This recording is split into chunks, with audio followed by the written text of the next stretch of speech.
Where'd you go? What do you mean? You've been gone like forever. What were you doing? I was getting the stuff. You told me to get it. And it took you that long? It's not easy doing this kind of thing. I had to think about how I was gonna do it. To do it? To do it. What does that mean? What were you thinking about not doing it? Because if you better know to God that I will find you, and when I do. No, it's not that. Then what is it? It's just that I was trying not to be so conspicuous. You know, not draw attention to myself. By doing what? Going to the vitamin store to get some supplements and capsules, and the hardware store because we have a pest problem? No. You think that's conspicuous? No, it's not that. I don't know. I get the feeling everyone is watching me. Oh, I see. Or maybe better yet, I hear the small, still, distant voice of guilt.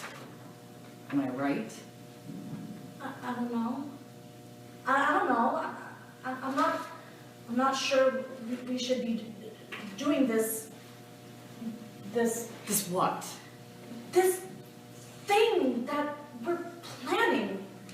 I'm not sure we should be doing it to innocent people. Why? Because you think they deserve better? Don't they? No more than those people at Columbine or Virginia Tech or that movie theater in Colorado. But what have they done to us? They haven't done anything stupid, that's the point. Just like that, we're gonna do it to them? No, they're going to do it to themselves.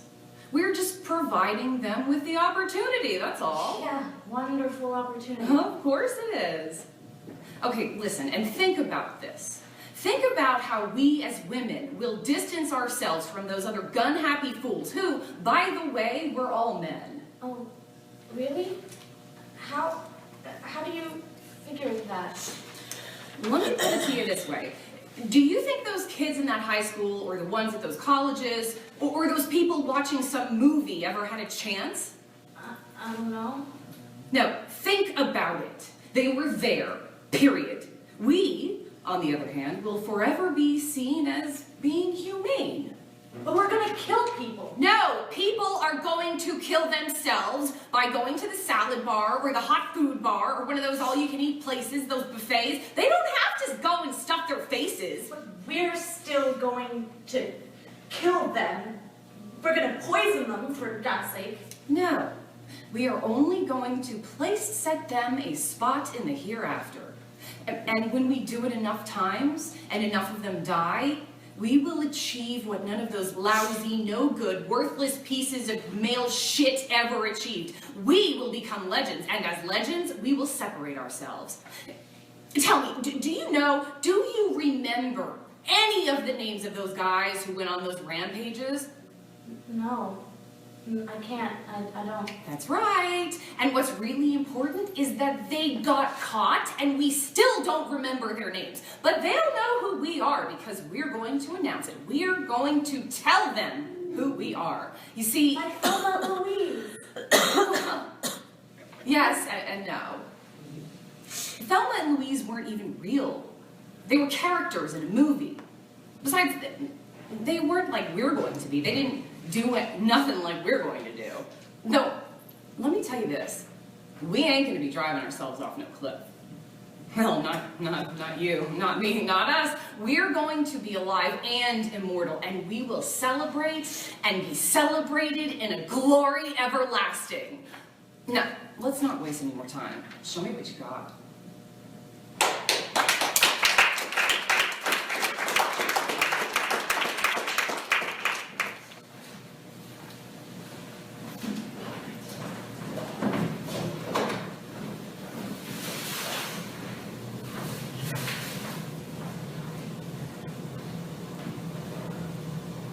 Hey, Pine, are you awake? What do you think? I don't know. If I knew, I wouldn't ask.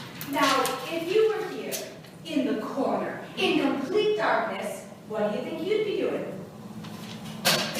What? What?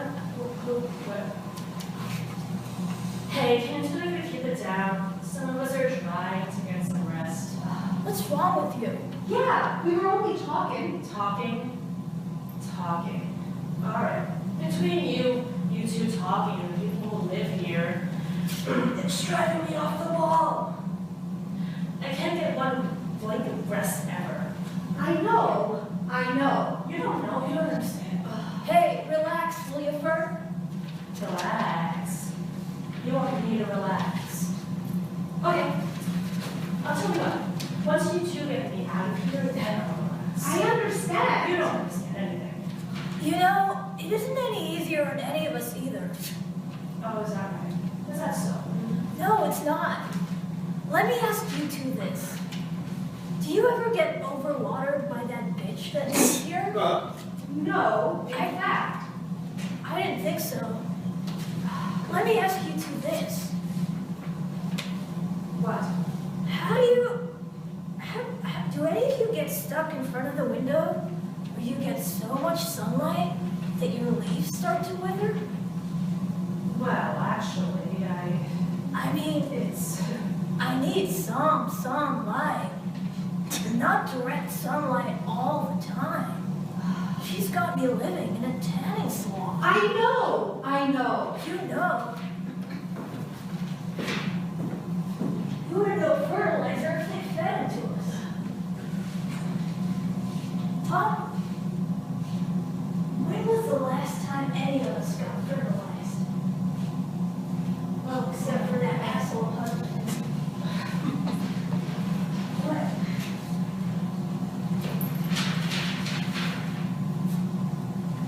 He just keeps putting cigarette ashes in my pot. I agree. Me too. That is me too. So, when was the last time you got any attention from either?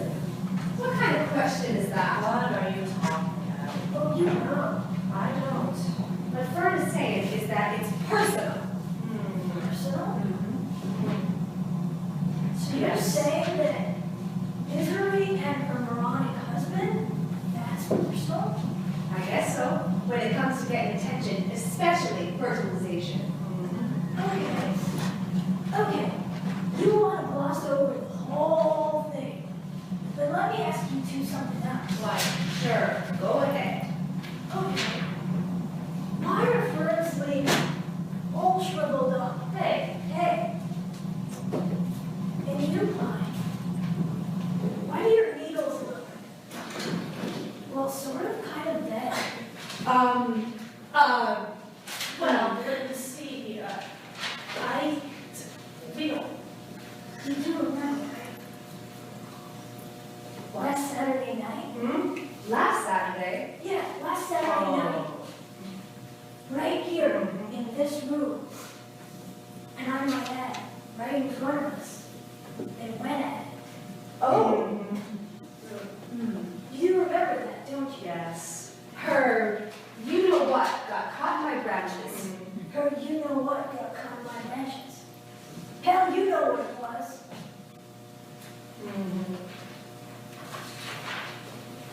Yes, I don't. But don't. It was your fault. Oh, they never wanted that. Embarrassing, huh? Okay, so it's all right for the two of them to fertilize each other right in front of us.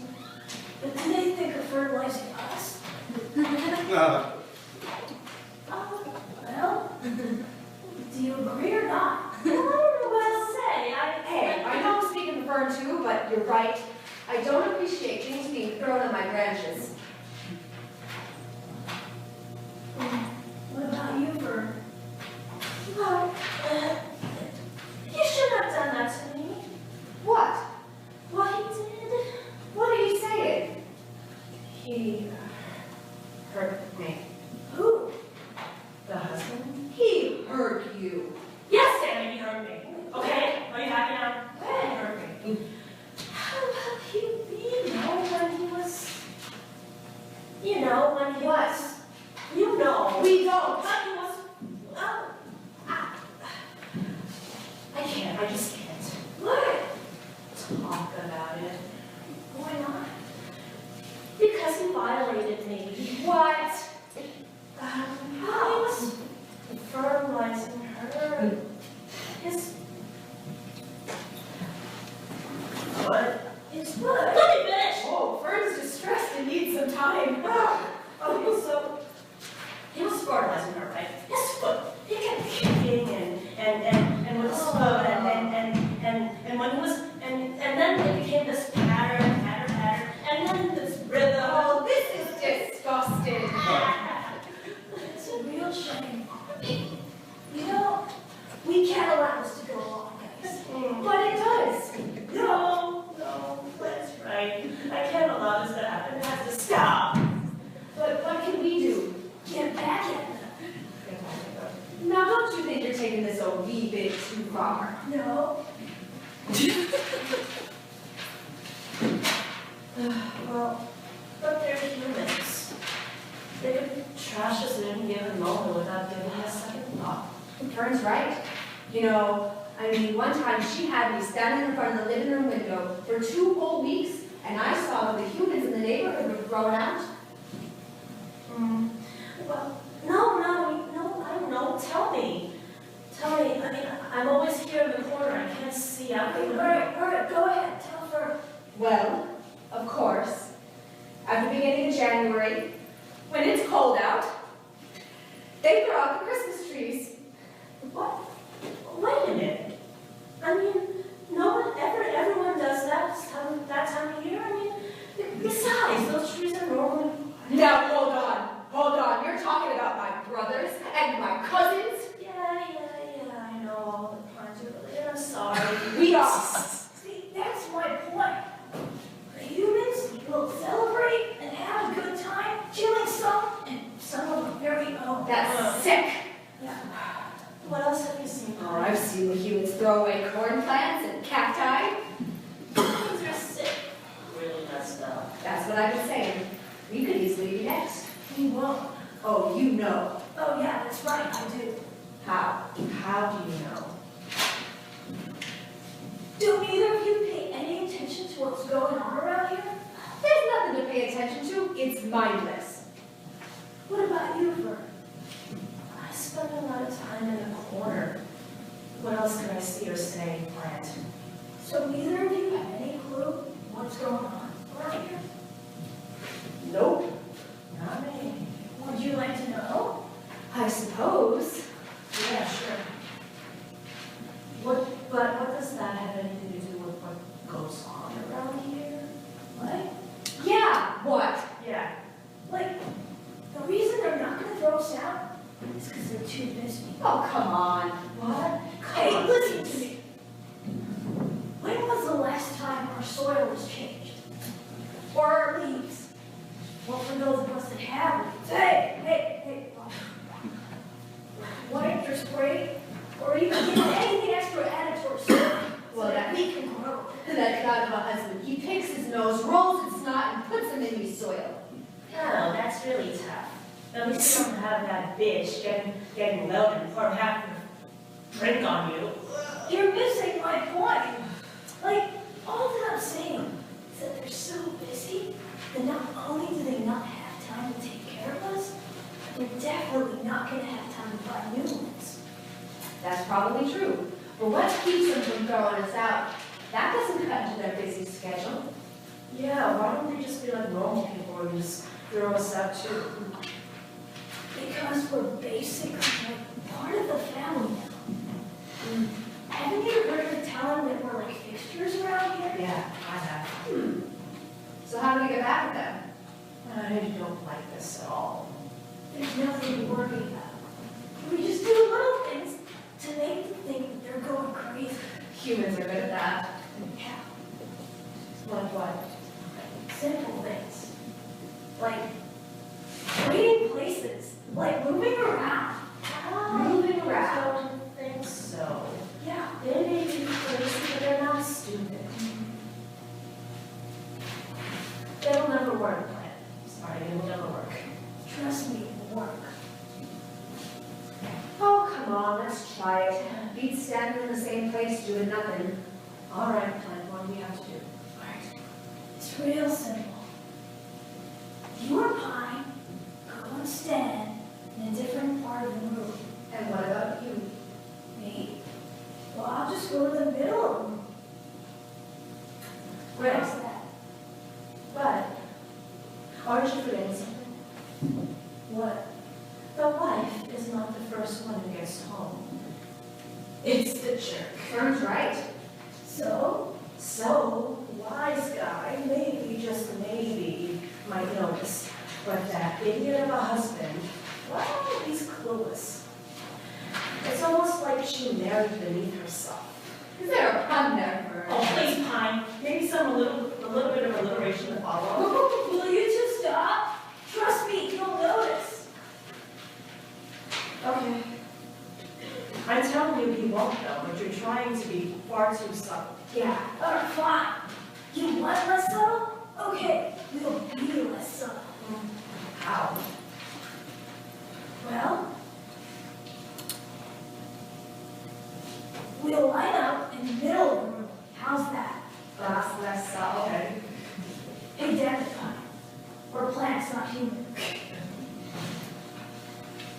Okay, that's good. I'll try that. Alright, good. Now, he should be getting home anytime soon, so let's move. Hey, don't be so pushy. Remember who you are. You should talk. Hey, stop shady.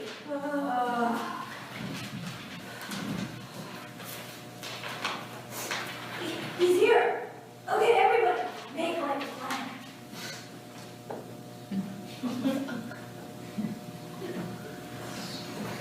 Hi, honey, I'm home. How corny. He makes me want to drool. Hey, shut up, you two. Honey? Oh, she's not home yet.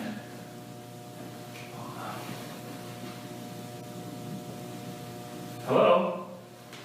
Oh, it's hi, I just walked in.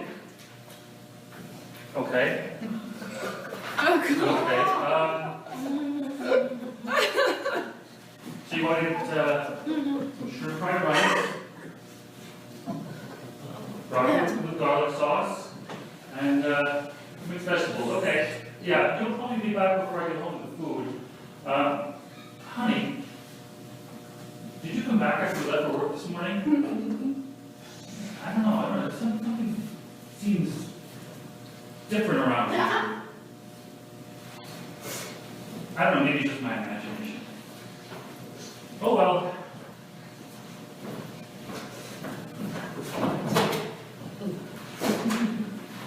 Did you guys see that? We really fooled that sucker. Oh, I don't know. He did seem confused. Confused. He was on the verge of paranoia. Wait, now you're not only a plant, you're also a psychiatrist. No. I'm beginning to think that you're the one who's going crazy. Listen, hear me out. Remember when he was on the phone with her? Yeah? Yeah. Well, I'll bet you that he was wondering whether she came back home after he left for work. And did that fertilization thing with someone else. Oh. I don't know, that seems a bit off. And it seems a little bit sketchy. Oh, I don't know about that, Fern. I mean, sometimes when I'm standing in front of the window getting baked, I look across the street and I see the man that lives next door. He's having a woman come over in the early afternoons, on Wednesday, I think. And the woman that lives 2 doors down on the left, she's having a man pick her up. And I'm not talking about her husband. Every Friday morning. See, they're like animals. They're no different than the cats and the dogs that run through this neighborhood. So what if they're like animals? Who cares? No one cares, except for them. They seem to consider each other their own property, their own territory. Yes, which means... Exactly. If we can get him using that strategy, we can get to her. Ah. What do you hear? Hey, it's her. She's back. Okay, quick. Move to a different spot.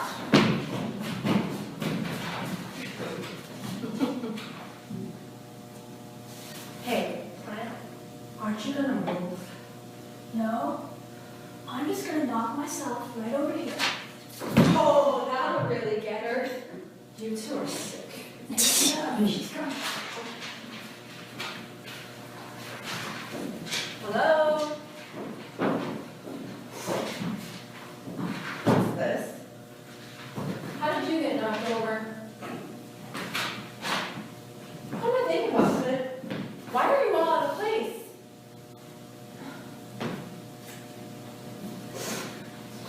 Oh, hi, honey.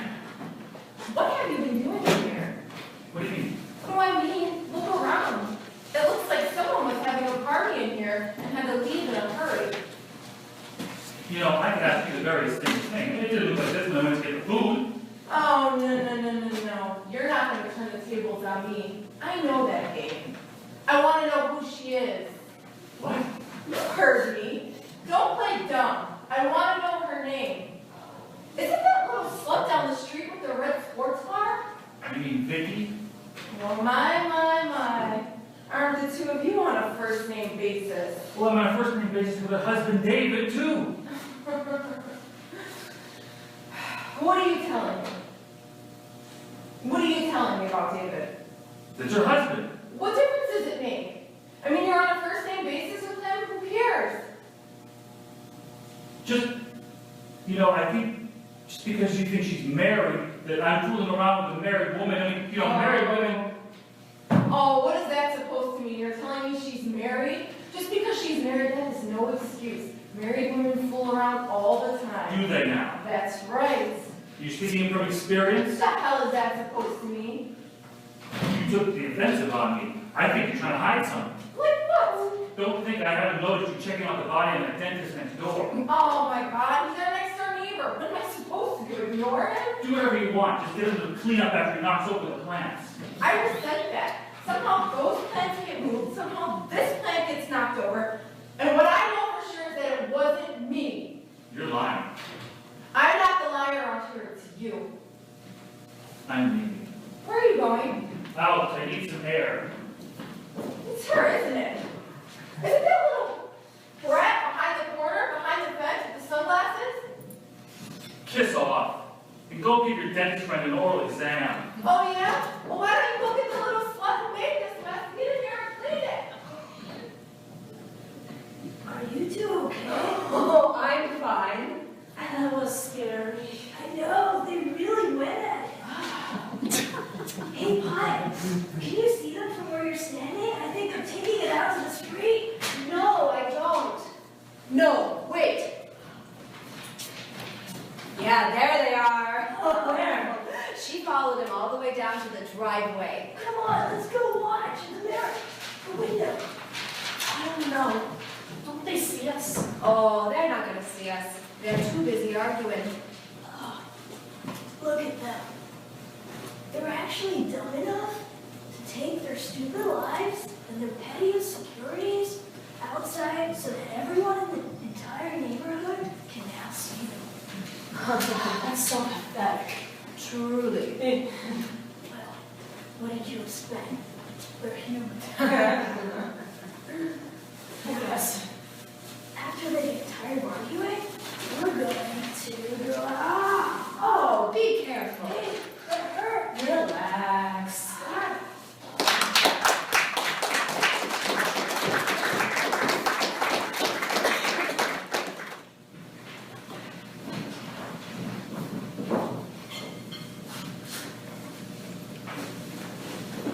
Okay, we're all set.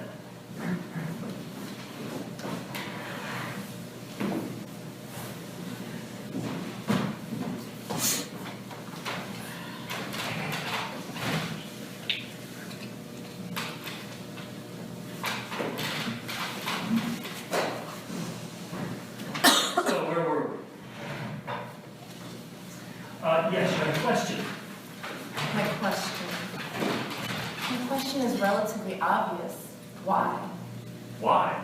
Yes, why tonight? After all these years. Well, it has been years, hasn't it? What, 12, 13? Just over 14 and a half. Wow, more than I remember. But not long enough for me to forget. Steph, But let's get back to the question. Why tonight? would you believe?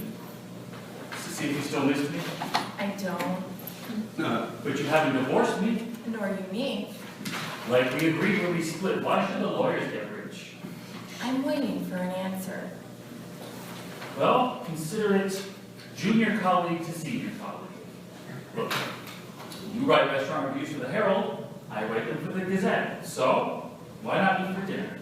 Besides, you're the one who got me started in this business. I see, sort of like a professional tete-a-tete. Yes, exactly. But without retiring to your place or mine to review the dessert menu. No dessert menu, no after dinner drinks, no comparing notes, just dinner here. All right, that seems harmless enough. Good. So are you gonna write a review based on tonight? I don't know, I've come not to like Italian. You don't? Why not? I thought you did. No, not anymore. Italian places remind me of you. Me? Yeah, you know, dull, boring, kind of rustic and homey. You know, this entire place could have been made by you, out back from scratch. Oh, I see. As opposed to super chic and neat, brand new and ultra modernly expensive. Yeah, that's me, and that's why we're separated and not living together. Look, just about every Italian restaurant is the same. The layout, the atmosphere. What about the food, the drink? Wait a minute, let me ask you another question. Are you going to review this place for the Gazette? I am. All right, I see. You know, you and me will review the same restaurant at the same time for 2 different papers. Yeah, I like that. Okay then, I'll review it for the Herald. Good. Where would you like to start? At the beginning, with the cocktails. The bloody bowls we had. Yes, I thought, well, considering my distaste for all things Nikolai, I mean Italian, I thought it was really good, well made. You found that well made. And tasty. Even though the spice they used was somewhat akin to a Georgie and nowhere near to Sear. Tell me, how do you know? I know by the way it moves and flows around in my mouth before I swallow it. Besides, the Tabasco sauce was old. They used the wrong kind of black pepper. The Campbell's beef broth, which is supposed to be a double strength, was clearly watered down, was only a single strength. Besides, the color of the drink belied the fact that they used much at all, let alone what the recipe calls for, of Lee and Perrin's Worcestershire sauce, no sign of celery salt, and the lemon weight was bordering on being dehydrated. All that. What do you mean? I addressed every aspect, every ingredient of the drink. No, I mean, yes, I know, but you were so Comprehensive? yes, I am amazed and impressed. See what you've missed by living in your sterile, neat little world? And what about the wine? You mean our wine? What? Surely you remember all those bottles of Brunello de Montalcino that we ordered? We could have owned stock in the company. Is that what that is? The Brunello. I had forgotten. How nice. What better way to celebrate not only the two of us coming together as professionals, but to commemorate and remember some of the better moments of our past.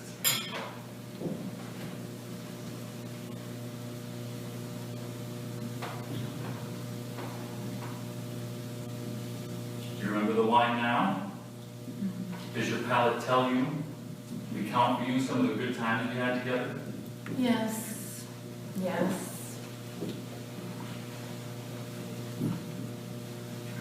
That was very thoughtful of you.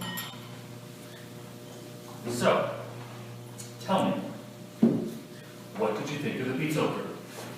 I don't know. You know, after that critique of the cocktail, why don't you tell me? No. You're the one who told me everything I know. So why don't you tell me, what you thought of the, pizza crew? Well, I think that they tried to make it tasty, but What? like I said, they tried to make it tasty, like you would experience in northern Italy. I mean, but it just quite didn't reach that threshold, you know? I mean, all the ingredients were there, but at the same time, it did taste the way pizza smokery should taste, but, you know, it kind of tasted, well... Generic? Yes, exactly, generic. Very good. Actually, brilliant. You think so? Of course. Look, cooking generically while holding it out to be authentic is no different than a forgery or a counterfeit. It's in all walks of life. Forged artwork, counterfeit money, knockoff watches, purses. Why should food be any different? Sad to say, you're right. You know, Nikolai, back when we were together, I know I never said anything. There were a lot of times your intelligence and analytical skills left me in awe. Well, it was you that sensed it was generic. It was you that sensed and articulated the ruse. So you agree it was generic? Of course, absolutely. Tell me. Well, I think pointing out just a couple of things is more than enough to support my conclusion. I'm guessing that they used margarine in the first step instead of butter.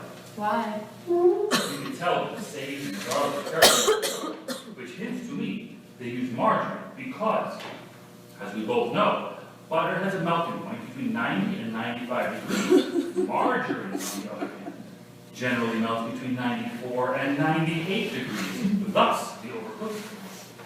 Very good. But you said a few points. Give me one more. All right.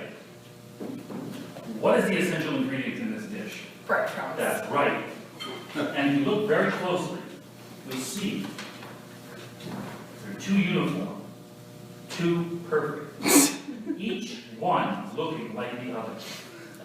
They're store-bought.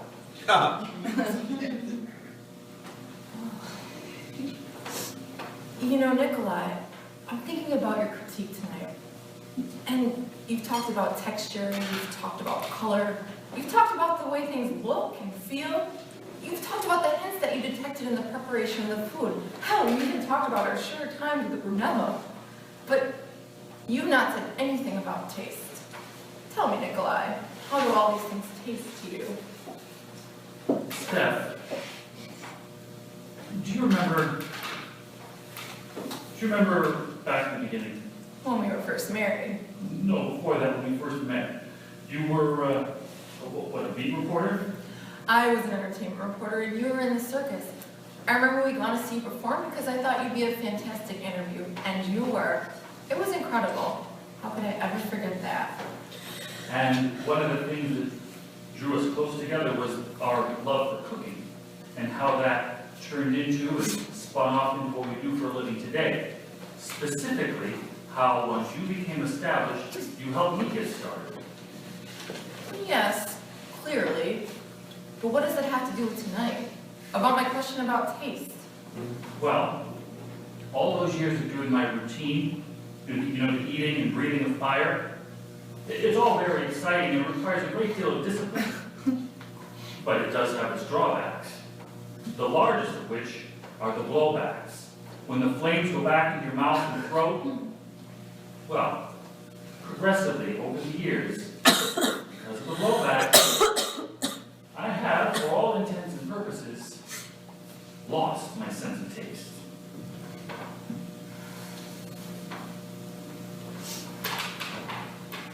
You mean you can't taste it all?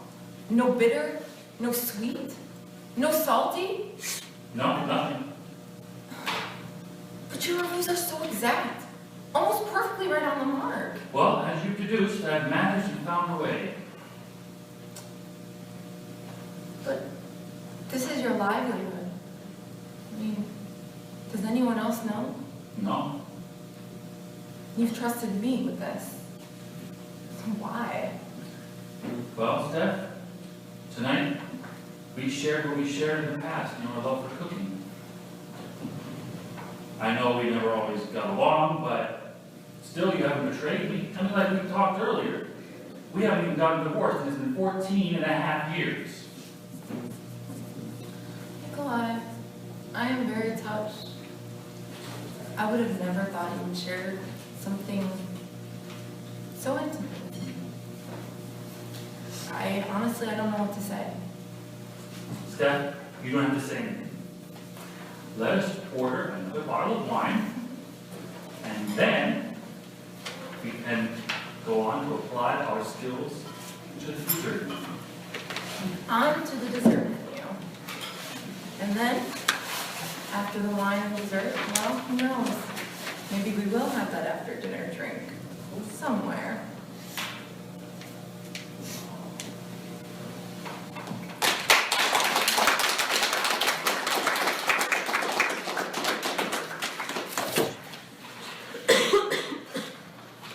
Aren't you tired of the way you live?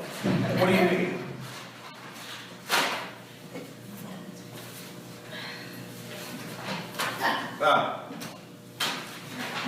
What do you mean?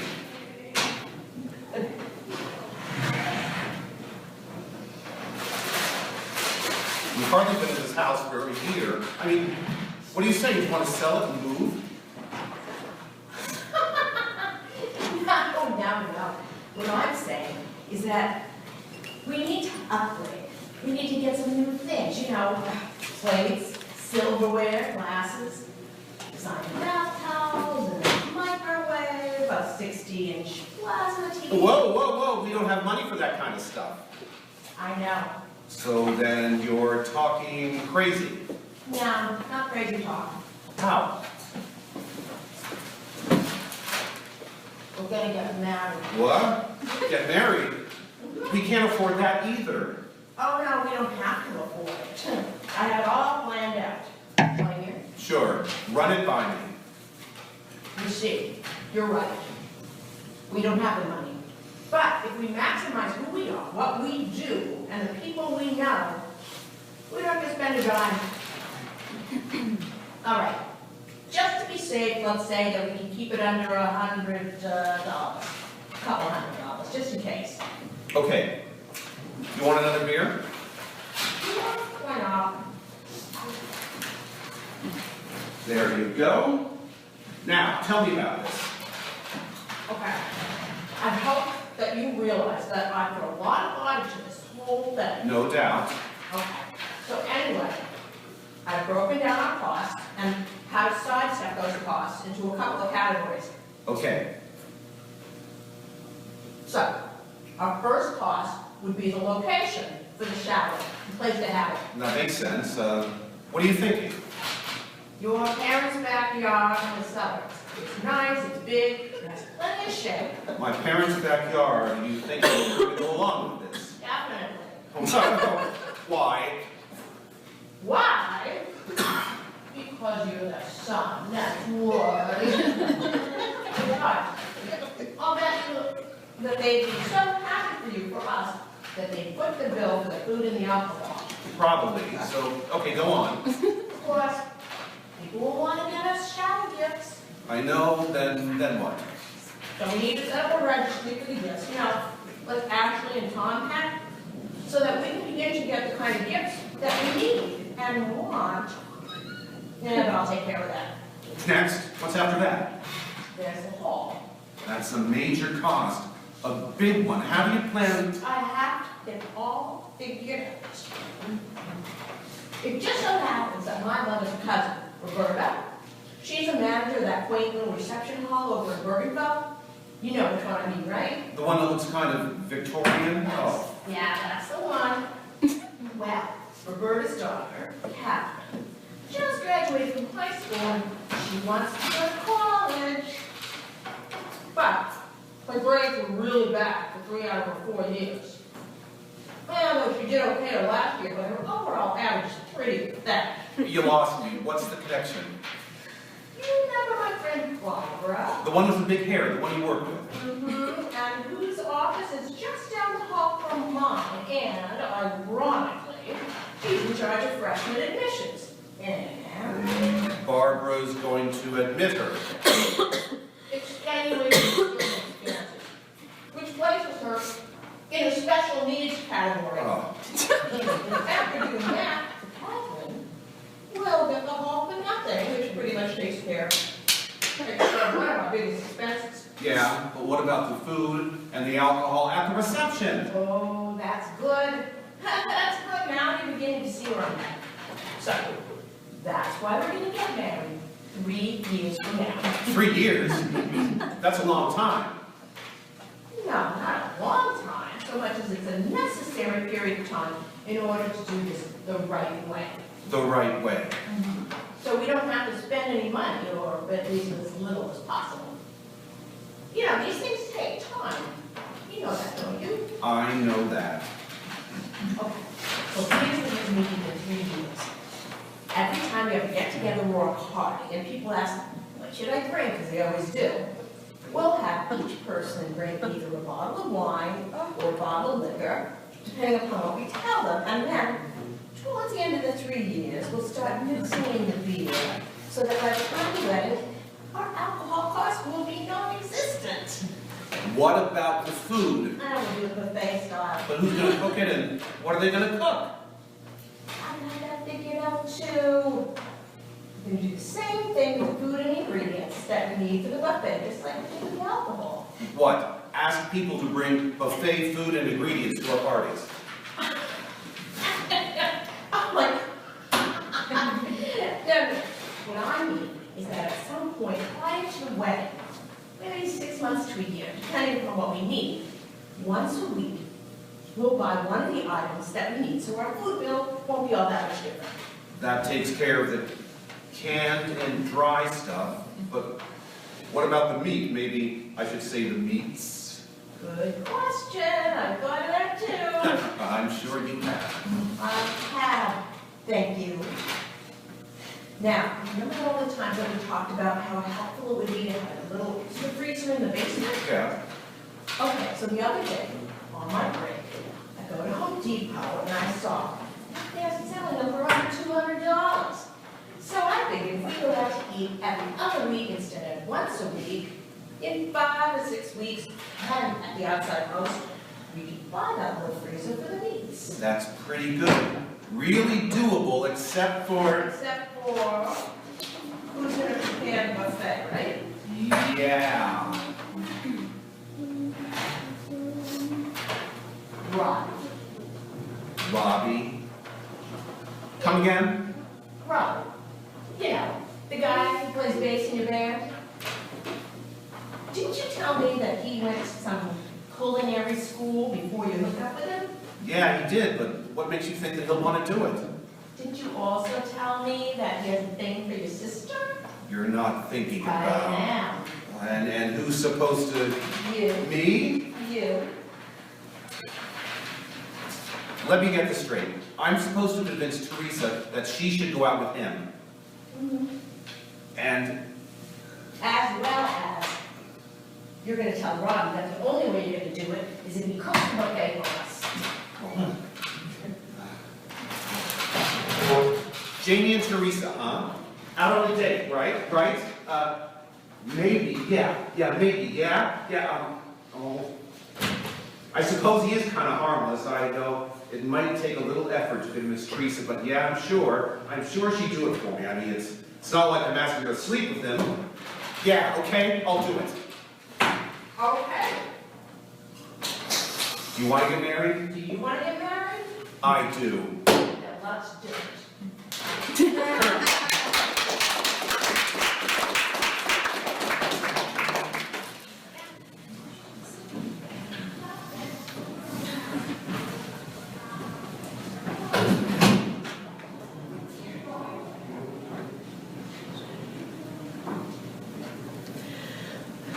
Hello, everyone.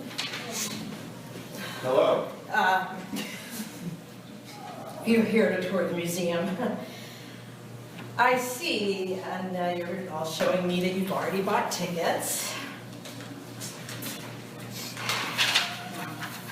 Okay, I see. You do undoubtedly know that the Museum of the Basement closes in about 10 minutes.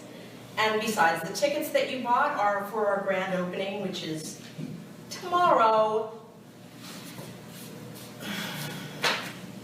So I know what you're saying, or actually what you're hoping for, is that since you're already in line for tomorrow, that maybe, just maybe, I might let you have a peek, an early peek ahead of time. Yeah, that's what I thought. Well, there are really just too many of you, and there's so little time, and not to mention the fact that all the exhibit halls have already had their interactive computers turned off and their security systems turned on, so sorry. I know it's disappointing. So you'll just have to wait until tomorrow. But there is something I can do. I can tell you a little about what you'll encounter with the exhibits, sort of like whetting your appetite. As you may know, the Museum of the Basement has been established to reveal or make public and raise a consciousness to those things that go on in what is called the basement of a building. Basement as in below ground, outside, perhaps secretively, perhaps sinisterly. That said, let me begin. All right, first of all, and without going into any detail, you should know that the Museum of the Basement has sophisticated computer interactive software that is second to none. In a way, I believe that it is safe to say that whatever interactive software any of you have experienced is probably equivalent to the Stone Age. To illustrate my point, let me describe some of the exhibits. Part of what we were doing is categorizing those things that have gone on in basements, in cellars, if you will, by country. Now, near the beginning of the alphabet, we have Austria. In that way, you can actually spend time in the basement window of a cell that Josef Fritzl kept his daughter imprisoned in for 24 years. Our exhibit has the same electronic keyless entry system that you can pre-program for whatever amount of time you wish before you go in and spend some time. Now, moving on, there is also the Russian wing.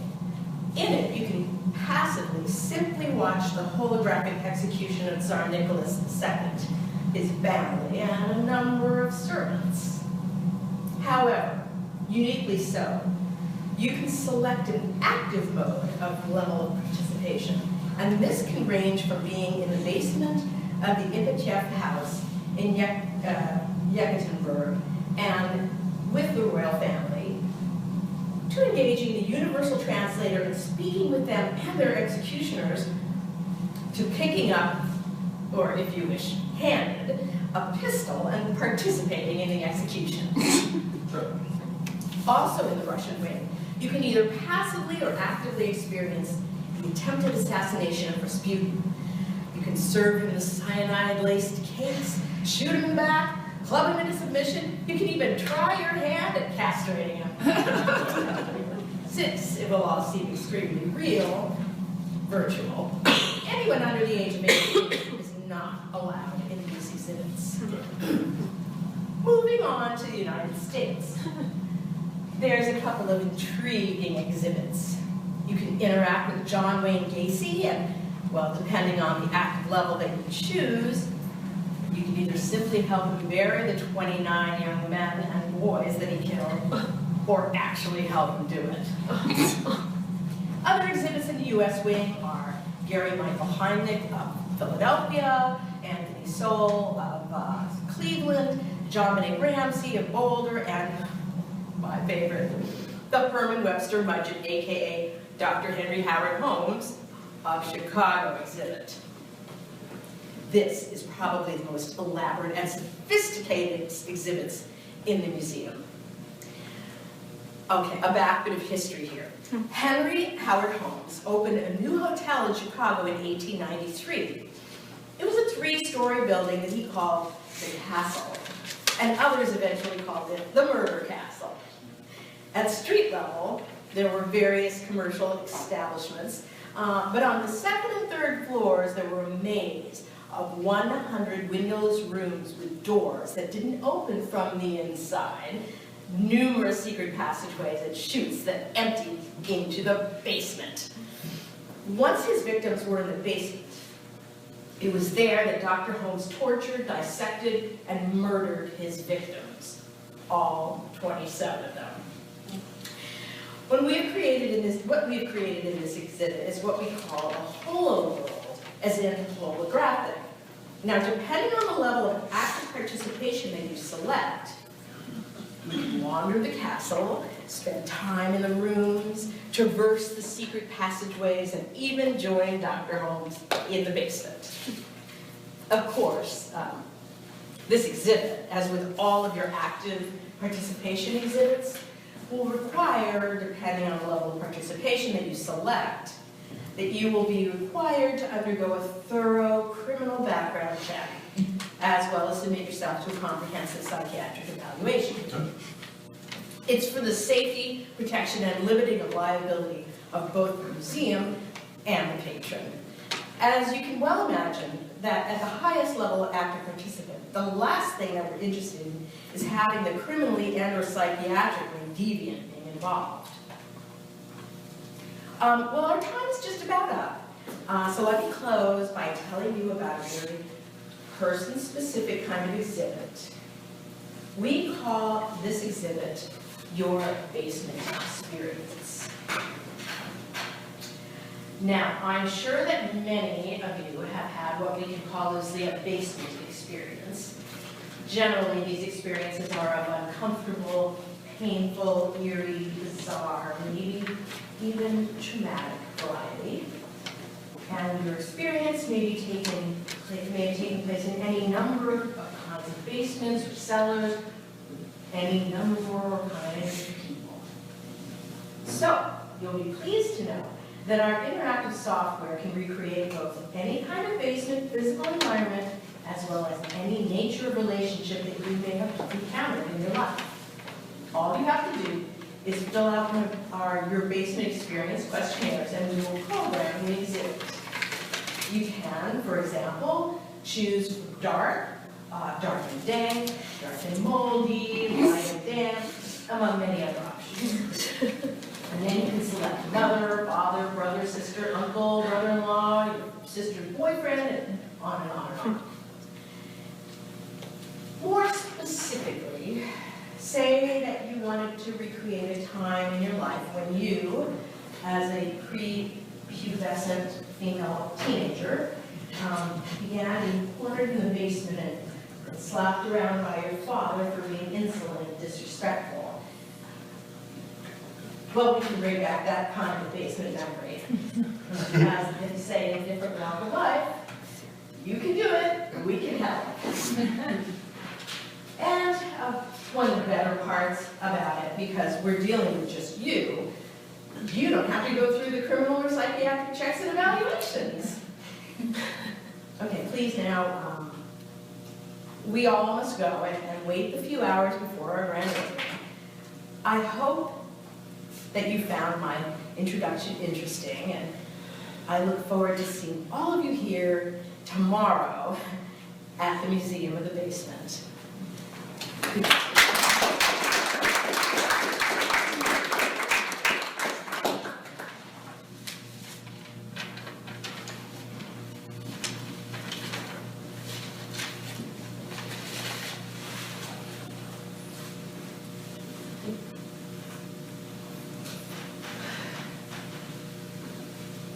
That's me, you know?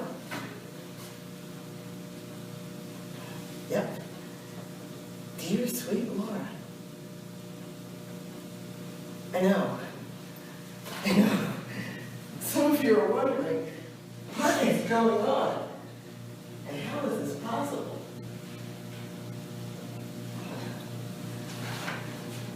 You see,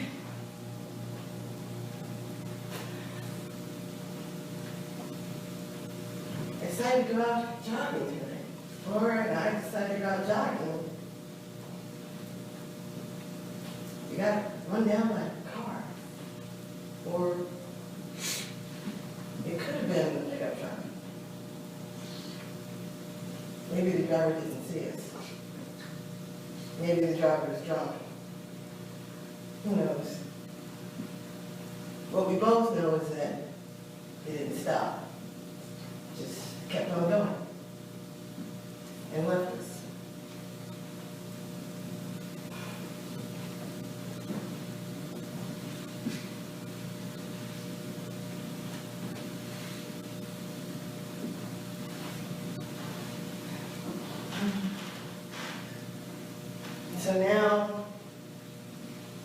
Laura, we are critically, fatally injured. So much so that the end is impending.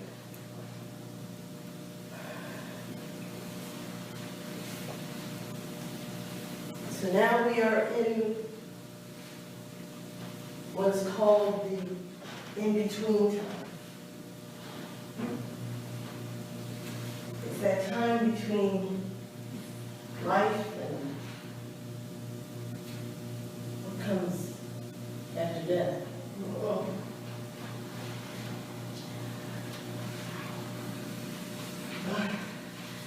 The in-between time doesn't last very long, usually just a couple of minutes, but it's enough time to begin the transition to what happens next, to what comes next. But what's amazing is that during that time, that Laura and this Laura, we experience, feel, think the same thing as one.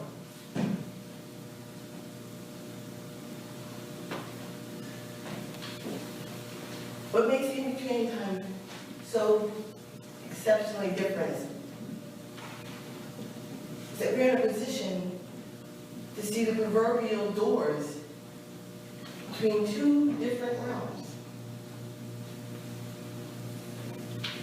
In one direction, we can look back on the experiences of our lives. We can look at the good times and the bad times. And then in the other direction, well, let's just say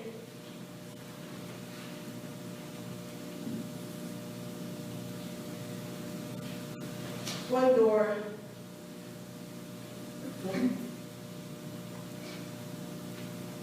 leads somewhere, and at the end of the in-between time, the first door will close. And then we'll enter the second door. We'll go on together. Does the next door lead to heaven? Or does it lead to hell? I know you've heard of it. Who hasn't? But what's something you probably haven't heard? It's real. And you know what else? It's right here on earth. It's right here in this place. In my head, in Laura's head. It's in the head of everyone in this place. But you don't know it yet. And you won't know it until you're up in your own in-between time. You see, what Laura and I are going through is a kind of, how about we call it, a retrospective overview of our lives. And since so much is made of the blessedness of heaven, I guess it's the proverbial fires of hell that are so painful at this time. What I'm talking about are really the joys and regrets of our lives. The joys, heaven, and the regrets, hell. I mean, that's why she's doing so much twitching. She's suffering, particularly the painfulness and especially the irreversibility of the regrets, of her regrets. and trying to accept and reconcile them.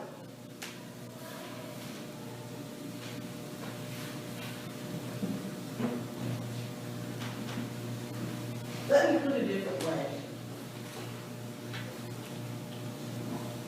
When you're in your in-between time, reviewing your life, hell is the equivalent to dying with regrets. Because there's nothing you can do about something you should have said or should have done, or a way you should have or even should not have been. And because you have regrets, and before your physical life is over, you will pass through a hell of your own making and experience an agony of your own design. It's getting closer now, so I should probably wrap this up. But I suppose I should offer you a word of caution, or if you prefer, a word to the wise. This whole regrets, being a living hell going in between time, is important because it's only those things that remain in your memory without change, without fading.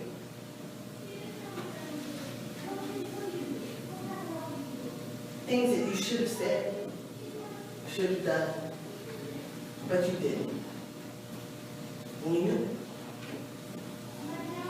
I clarify this because the in-between time shouldn't be trivialized. It should not be burdened with petty and insignificant wants and desires, like it has nothing to do with not having won the lottery. I hope you can understand what I mean.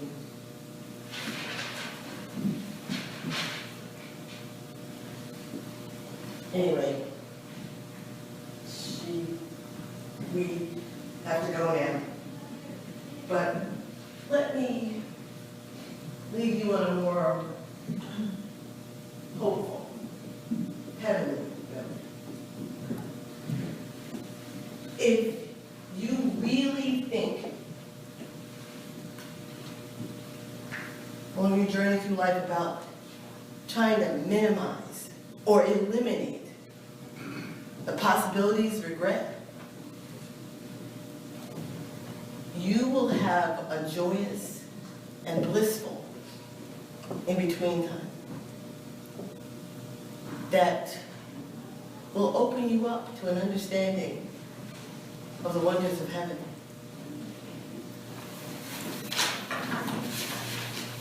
Goodbye now.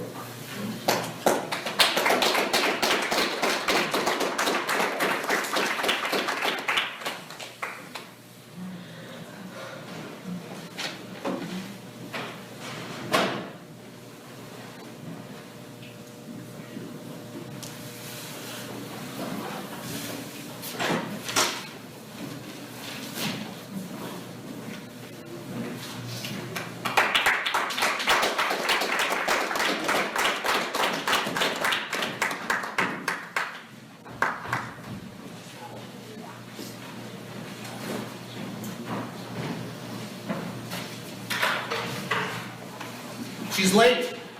Oh, she's almost always late. That's one of the reasons we can never live together. She's probably stocking up at the liquor store for later tonight. Mother! Mother! She just hates it when I act like I can't hear her. Didn't you hear me? What? I said, didn't you hear me? What? Did you say something? Just forget it. Forget it? Forget what? I never forget anything. There wasn't anything to forget. Do you have your hearing aid in? I always wear it. No, you don't. I've seen you without it. That's because I was getting ready to change the battery. Well, once I got a chance to go out to the store and buy one, once you get around to picking me up to get one, Whatever. I'm not whenever, only when the battery dies. I'm like a battery, you know. What does that mean? It means My days are numbered, just like yours are. You're not some spring chicken, you know. You don't look half as good as your sister. That'll get her. She's 4 years younger than I am. And probably pounds lighter. Are you starting up again? She's kind of pathetic, isn't she? I mean, there was a time when she was very attractive. Sexy even. But just look at her. You know, I have a nickname for her. I call her Scarface. Just watch it. She always has this miserable face on. Are you ready to go? I just have to get my sweater and... And your walker. You know you can't go out and get around without it practically crippled. I've been around her and her miserably depressed friends, and you know what I do? I played the deaf and dumb game. Yeah, there's that deaf old crippled, lost in her own world mom sitting in the corner, the gimp. Yeah, that's what they call me, the gimp. Of course, it's all behind my back or beyond my supposed range of hearing. But what she doesn't know is when I go out with her, no, we're not going out as a mother and daughter. Oh no. Everyone looks at us as Scarface and the Gimp. I'm not a cripple. I don't need that walker. I'm ready to go. You're gonna fall down. No, I'm not. You're gonna break the hip. So if I do, what's it to you? You know, I left my sweater in the car. Do me a favor. Go out and get it for me. Why? Did you leave it in there? Don't you need it in the evening? It's like you said. I'm becoming senile. I'm getting Alzheimer's. My arteries are hardening. I'm losing brain cells. And I'm distracted, even confused, a lot of the time. I mean, I'm beyond my way to being mentally ill. And if I am, I could turn on you. I could go psychotic. Would you just stop it? Just stop it. Look, I'll be right back with your sweater. I just love throwing the crap that she tells me back in her face. It just drives her crazy. Speaking of crazy, she'll never admit this to anyone else, but the last time I was over to her house, I was going through her mail. Oh, no. I don't open her mail. That would be wrong. All I do is read through the mail that's already opened. Hey, I'm her mother. I have rights. Anyway, I saw that she got a letter from her therapist. You know, the most recent one. And you know that? Do you know what? He dumped her. Can you believe that? After all that time and money, he makes his killing and tells her he can't help her anymore. Ha! There you go. Well, I want it. Just said you did. That was then. That was only a couple of minutes ago. So what? Things change. I'm not cold anymore. Besides, your car has heat, doesn't it? Yes, but But what? You can't leave it running for me when you go in and see your shrink? I'm not doing that today. You're not, but today's Tuesday, isn't it? Don't you always go in on Tuesday? I did, but I don't anymore. Oh, and why is that? Because today I'm doing something different. And we have to be there in like 15 minutes, so come on. Oh, really? What's that? I'm going to start the process so that I can convert. You want to join the convent? Not convent, convert. I want to become an Episcopalian. But what about therapy? I mean, you've been making progress. Look how far you've come in, what is it, over 2 decades? Besides, you're not a wasp. You don't look like them. And you sure as hell don't have as much money as they have. Hell, they won't even let you in their church. And on top of it, you don't even own a sundress, let alone be able to get into one and look svelte. Oh, no. Well, thank you. Thank you for the insult. Let's go. Well, wait a minute, I have to go to the bathroom before I go. Why don't you wait for me in the car, warm it up and turn up the heat? I'm cold now, I'll be right out. Let's go to the bathroom. And hurry up. I don't want to get there late. That would be rude and embarrassing. Do you believe that? I'm going to be rude, and she's going to be embarrassed if we're late for her conversion session. So she's going to be embarrassed, but what about me? What about me being embarrassed for the way she turned out? What does that make me look like? Huh, can you imagine that? She's embarrassed, and I'm rude. But you know what? Maybe she's right. Maybe I'm old and rude, and maybe I don't care.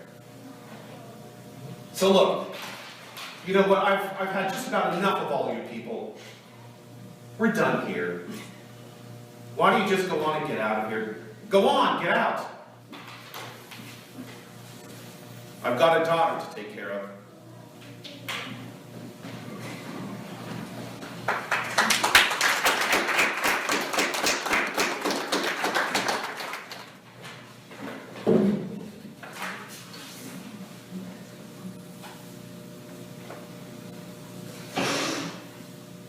Oh, God, midnight.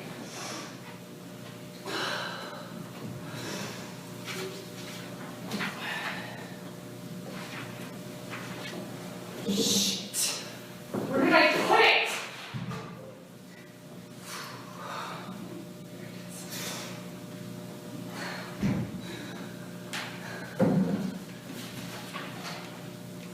You know what all this is?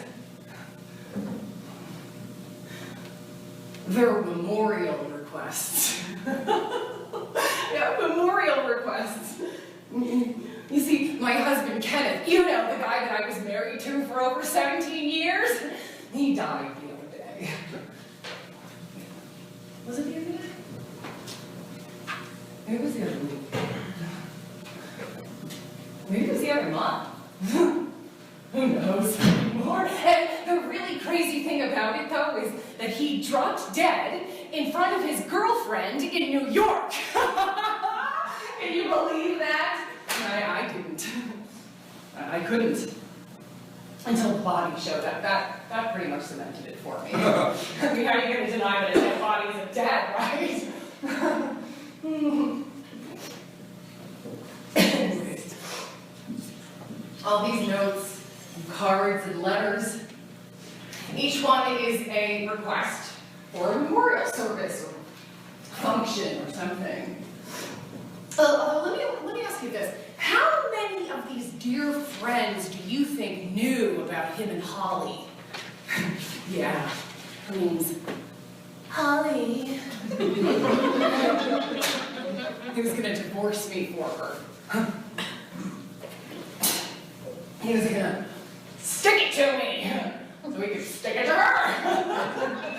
So what killed him? Who knows? Maybe it was the double dose of Viagra he was taking. I guess he should have called his doctor when the erection lasted longer than the 3 months that he was usually gone for.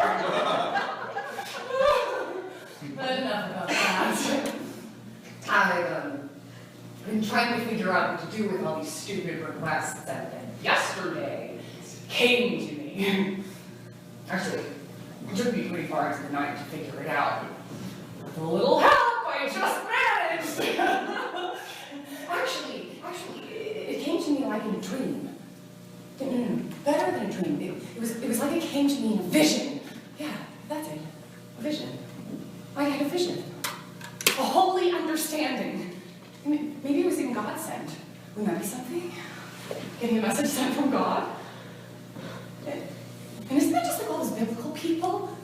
You know what, on second thought, forget about the Bible. Isn't my vision just like those kids at Fatima and Lourdes? Or those apparitions in Medjugorje and Guadalupe?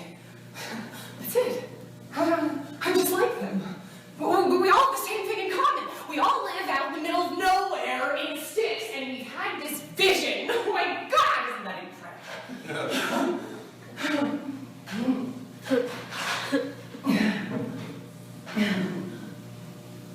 Sorry, I know you want to know about my vision, don't you? Come on, I know you want to know. You want to know why I'm so calm and relaxed and happy and serene, don't you? It's because I ended up being smarter than all of them put together. Smarter than him, and a bitch, and all those people who knew for years what they were up to, and probably were laughing about it behind my head back. Oh, poor pathetic Deborah, she didn't have a clue. What a dumb shit. Dumb shit's got this one figured out. I've got it figured out real good. Let me tell you what I've done. I had him cremated. Yeah, that's him over there. Say hi, Kenny. He's in the so-called urn in the middle of the table. And what I'm going to do is, I'm going to send some ashes to everyone who asks for some type of memorial service. Isn't that great of me? So, right over here are little bottles of ashes for everyone. But before I show you what I mean, before I give you an example of what's in the bag, I want to tell you how I got the bottles.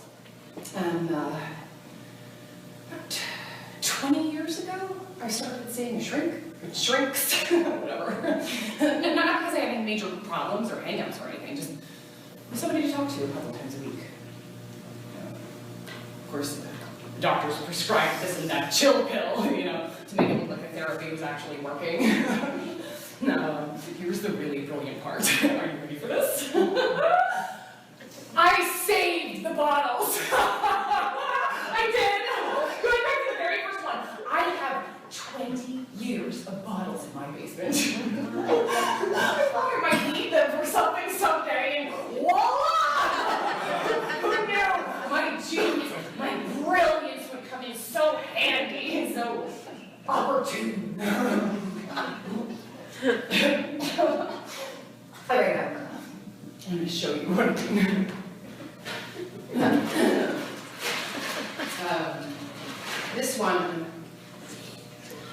This one right here is for his brother Todd. See? T-O-D-D. Todd. It's his share of the ashes. Here's one for his sister. And, his friends at work, college, the military, anyone and everyone who wanted a piece of him. And that includes Holly. See, she wasn't just a girlfriend, or even an affair. A mistress, like my mom likes to say. She was more than that. Much, much more. They were in love. Jesus Christ, can you believe that? At his age, in love. And they wanted to spend the rest of their lives together, starting with their vacation in Baja, California, the pictures from which were posted on their Facebook pages. That's where I'm really beginning to be, but who knows? Maybe there were beginnings before the beginning that I found out, I came to know about. Maybe all those weeks, and then months, and then almost, not quite, but almost a year that he would be away on business. Maybe he wasn't really where he said he was. Maybe he was with her. Maybe he really was where he said he was, but she was right there with him. Maybe that'd be something. Maybe, Anyways, he's dead now! So, being the wonderfully considerate person that I am, I'm going to send all of them, especially Holly, some ashes. So, let me tell you the catch. Do you see the cigarette? Do you see it? You know what happens when you light one up?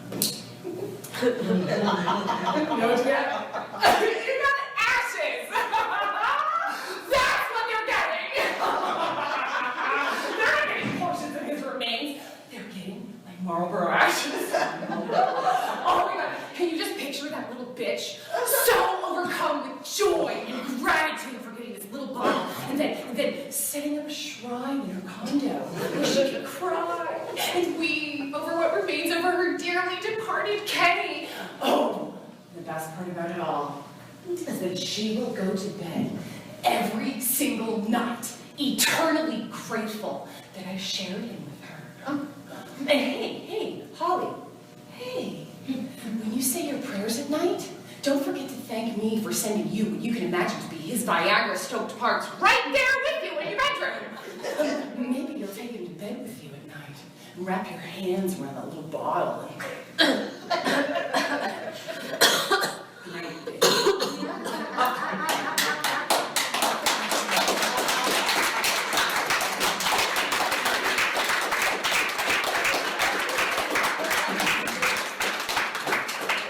Thanks everyone for coming this afternoon, and thank you, John Latt, for running these cool plays. We enjoyed, they've been seen in many different places in Manhattan, and I hope that in the coming years, more of his works will be seen. Thank you and have a good afternoon.